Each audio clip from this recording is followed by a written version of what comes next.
حضرت عائشہ صدیقہ رضی اللہ تعالیٰ عنہا سے روایت ہے، آپ فرماتی ہیں کہ رسول اللہ صلی اللہ علیہ وسلم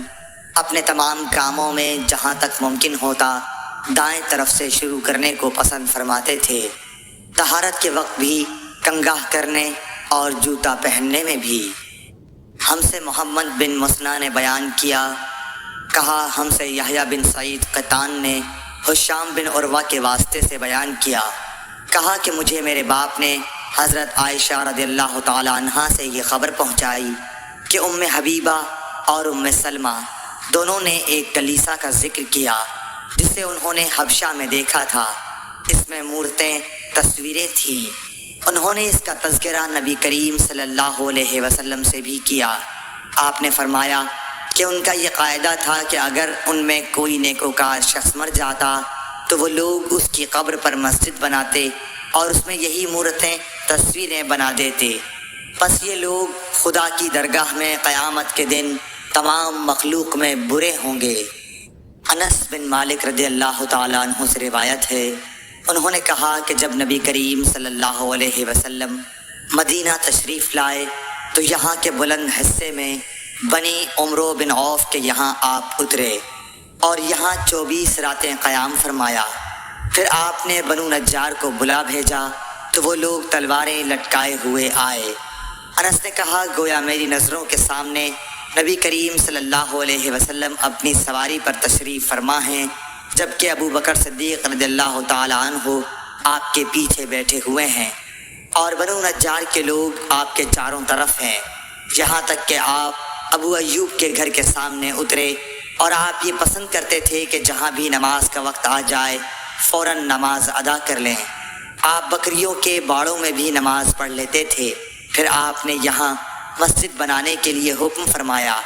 چنانچہ بنو نجار کے لوگوں کو آپ نے بلوا کر فرمایا کہ اے بنو نجار، تم اپنے اس باغ کی قیمت مجھ سے لے لو۔ انہوں نے جواب دیا، نہیں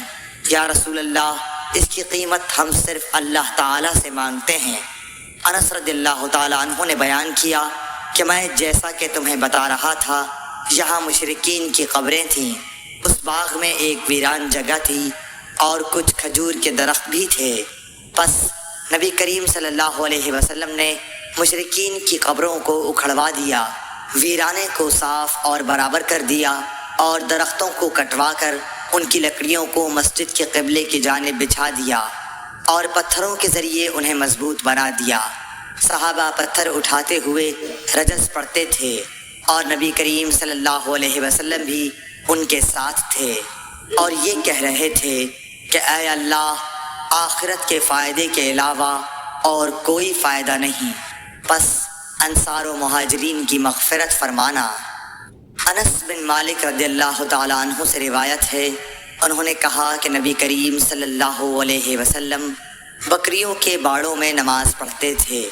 ابو طیاح یا شعبہ نے کہا، پھر میں نے انس کو یہ کہتے سنا کہ نبی کریم صلی اللہ علیہ وسلم بکریوں کے باڑے میں مسجد کی تعمیر سے پہلے نماز پڑھا کرتے تھے۔ عبید اللہ نے نافع کے واسطے سے کہا کہ میں نے ابن عمر رضی اللہ تعالیٰ عنہ کو اپنے اونٹ کی طرف نماز پڑھتے دیکھا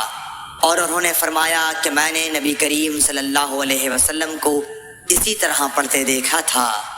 عبداللہ بن عباس رضی اللہ تعالیٰ عنہ سے روایت ہے، انہوں نے فرمایا کہ سورج گہن ہوا تو نبی کریم صلی اللہ علیہ وسلم نے نماز پڑھی اور فرمایا کہ مجھے آج دوزخ دکھائی گئی، اس سے زیادہ بھیانک منظر میں نے کبھی نہیں دیکھا۔ عبداللہ بن عمر رضی اللہ تعالیٰ عنہ سے روایت ہے کہ نبی کریم صلی اللہ علیہ وسلم نے فرمایا،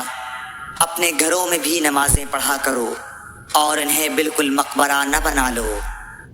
عبداللہ بن عمر رضی اللہ تعالیٰ عنہ سے روایت ہے کہ رسول اللہ صلی اللہ علیہ وسلم نے فرمایا،